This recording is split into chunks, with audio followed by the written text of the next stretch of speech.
Hi there, I'm Joey. I'm Jacob. And we are watching Star Trek for the first time. Last time on Star Trek, little silly episode. Some silly times. There was a couple practical jokes, you might say. Yeah, it's pretty fun. I enjoyed it. So, cool little statistic about today's episode. Cool little this statistic. is our 100th episode of Star Trek. Oh! Between 80 episodes of TOS, that is, of course, including the cage. Sure. This is the 20th episode of TAS. Oh. So altogether, this is our 100th episode of Star Trek. So yeah, and also we're nearing the end of the animated series now. We have 2 episodes left after this. Wow. That's really weird. This one just came and went.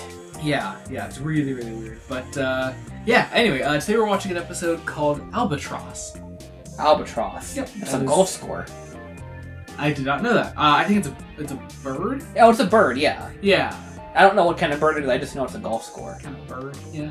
So, anyway, but yeah, that's the name of the episode. That's our 100th episode title, which, okay, sure, whatever. I think it would be hilarious if the Practical Joker was our 100th episode. Oh, that would have been just made for a grand old time. But whatever. I'm a little sad I only have 2 more title reveals in this show, because this show has had some really weird titles. Then they just get boring. Yeah. Maybe. Who knows? I know some TNG titles. Anyway, so I guess we're gonna see what it's all about. We're gonna get into post-episode thoughts in a second. Be sure to join us then. We are about to watch Albatross.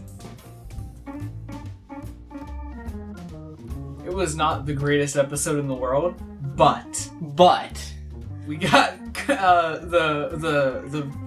the Kirk shocked face and hand underneath his chin memes. We did. And that's all I wanted. That's all. we got. It immediately gives it at least a 5. I should say rather that's all I needed for our 100th episode of Star Trek. Who knew the 100th would supply such great material? Right. Oh man. Alright, so actual content. You know what though? Actually, because we're so close to the end of this now, we're gonna be watching the movies really soon. Yeah. That's really weird. That is really weird. I can't get over that. Anyway, sorry. So I'd be really happy that this is a McCoy-centric episode, except for the fact that McCoy's barely in it. Again. Oh my god. How do they keep doing that? How do they keep getting our hopes up that we're gonna get some quality DeForest Kelley content in an episode, and then just rip that away from us, immediately? They're so good at it. So apparently McCoy caused a plague on this planet 19 years ago. Or he actually didn't, but they think he did. I think he did. These guys, the Dramians. On Dramia 2. Dramia 2. They think he caused this plague, so they hold McCoy and... probably one of the funnier scenes in the episode, they just did their whole... Hey, we did our mission's now complete. We're peacing off. Yeah. And they're like, oh, one more thing. By the way, one of your guys is wanted for murder. and that's the start of the episode. So Kirk and Spock go on this quest to prove McCoy's innocence, and that's the episode. More or less. That's basically it. It's a simple idea. Yeah. Not the most enticing, I will say. They trick the one Dramian onto the ship. Yeah. And they get him to take them to the survivor of this last plague from Dramia 2. There's also this weird bit when they're on this planet that this one Dramian there in a cave just lets out this fucking feral screech and attacks them momentarily. And he's incapacitated, and we never see him again. We have scarcely laughed harder at this show. Right? Yeah, it was great. So, taking this guy onto the ship, the plague that is still living within him, basically, begins getting spread out to the rest of the crew of the Enterprise.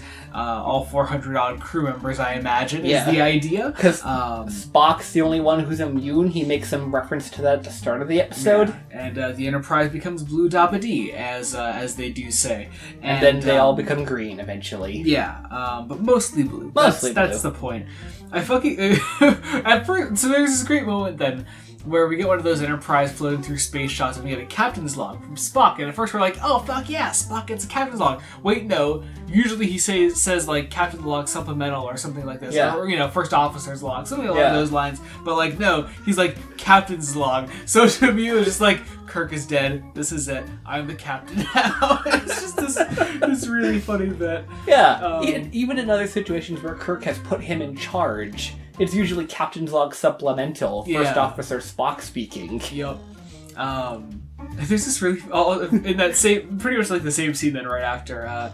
Spock and Kirk contact the Dramians, and they're like, hey, you gotta release McCoy so he can help us with this plague thing up here. The response is literally just, no. It's like, alright, well, gotta find another way, I guess. So Spock, just goes down and neck pinches the one guard they had on McCoy. Yeah, right? The guy who killed hundreds, if not thousands of people. Yeah. And so he gets McCoy out of there. We get this... I was so mad at this one scene that DeForest Kelley literally in his delivery is like, I'm a doctor. Stops. I'm a doctor. I'm like, what? What are you saying? Anyway. Like he was reading the line for the first time in the recording booth. Yeah, right.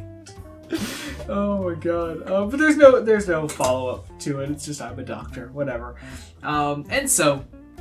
through the antibodies they're living in, I'm only going to call him the name that I kept joking about, Cool Tai.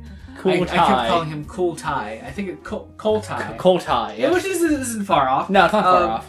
They get these antibodies from Cool Tai, and they use it to make this cure for the plague, and they inject everybody through their sleeves like all 400-something people. Yeah, they only show like 3 of them. And then then they like talk to the Dramians at the end, and they're like, "Hey, McCoy, thank you for your great service to our planet. We'll know what to do with the next time a plague happens." Yeah, and also we're just gonna ignore the way that you were taken out of prison because that's illegal. But like at the same time, like they were holding him there wrongfully. Like at that point, yeah, it was wrongful. Yeah. I don't know. It's I weird. also like to think that they've been sitting on this like arrest warrant for years. Right, just like someday he's gonna come back. Year 15, any day now. How short was the plague? I guess like must have been pretty swift. Are the 19 years counted from when the plague started or from when the plague ended? I would assume when the plague ended. And also, how young was Dr. Leonard McCoy when he came down to this planet and was like, hey guys, here's a plague? I mean, it sounds like he was the doctor in charge, not like a random nurse-type doctor. Yeah. Which also, I was also just curious about, like, McCoy's larger role in Starfleet. Like, I don't know, what was his career like before the Enterprise? I don't know, it's just... Well, I mean, clearly that, going around helping immunize... And I'm assuming that was still work for the Federation. I would assume so, yeah. That's kind of cool, though. I like that. Just that little bit of world building. A little bit of world building. It's like the same amount of world building built into the line, my daughter goes there. Yeah, yeah. Who is Dr. McCoy's daughter? Still wondering that. Anyway. I guess that about does it. We have 2 episodes left. Is that it? That is it. And I guess we're going to see what those are all about. So be sure to join us next time when we continue Star Trek the Animated Series. Until then, this has been Joey Morgan. I'm Jacob. Goodbye.